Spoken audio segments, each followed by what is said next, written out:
Peuple africain, peuple du Litako Goma, je vous adresse mes salutations depuis vos différentes positions.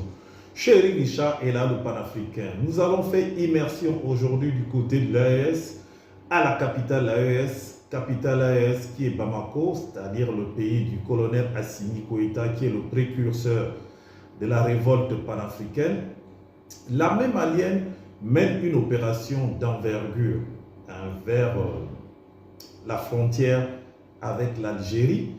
Je vous souviendrai que les médias mainstream ont fait beaucoup d'articles pour faire comprendre que l'armée malienne était en difficulté justement au niveau de la frontière avec l'Algérie, que les rebelles et puis les terroristes ont pris l'avance, etc. Vous avez vu ces médias mainstream avec leurs spécialistes du Sahel.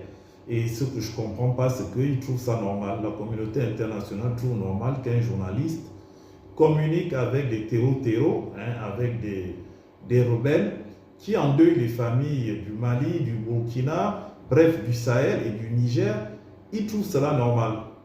Au contraire, ils mettent une communication intense pour mettre en valeur, en lumière, ces terreaux, ces malfrats au détriment des armées régulières de ces différents pays. Donc, je veux vous dire que nous, les panafricains, nous sommes là pour faire la rubrique. Ne suivez pas tout ce que ces médias vous disent. Ils font de la désinformation. Ce ne sont que des bêtises, des conneries. Nous menons une guerre de communication. Nous, les panafricains, et j'invite tous les panafricains et tous les Africains dignes à faire la riposte, afin d'informer les populations africaines avec la vérité. Donc la vérité sort de nos différentes télévisions, qu'elles soient du Mali, du Burkina ou du Niger, qui couvrent la communication de l'AES. Je veux vous informer que l'armée malienne mène une opération d'envergure, effectivement, vers la frontière avec l'Algérie.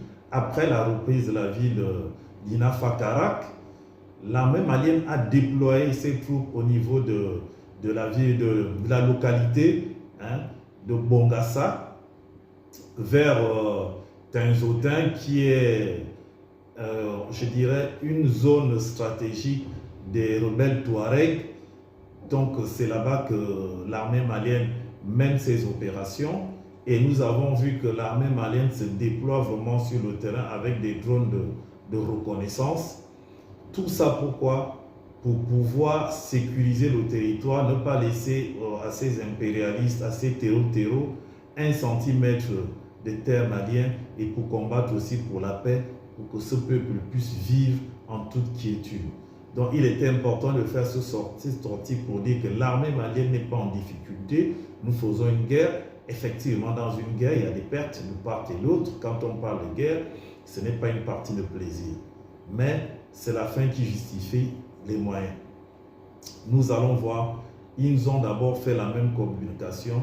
Quand on a récupéré Kidal, ils ont fait croire qu'on était en difficulté. À la fin, on n'était pas en difficulté sur Kidal, nous avons récupéré Kidal.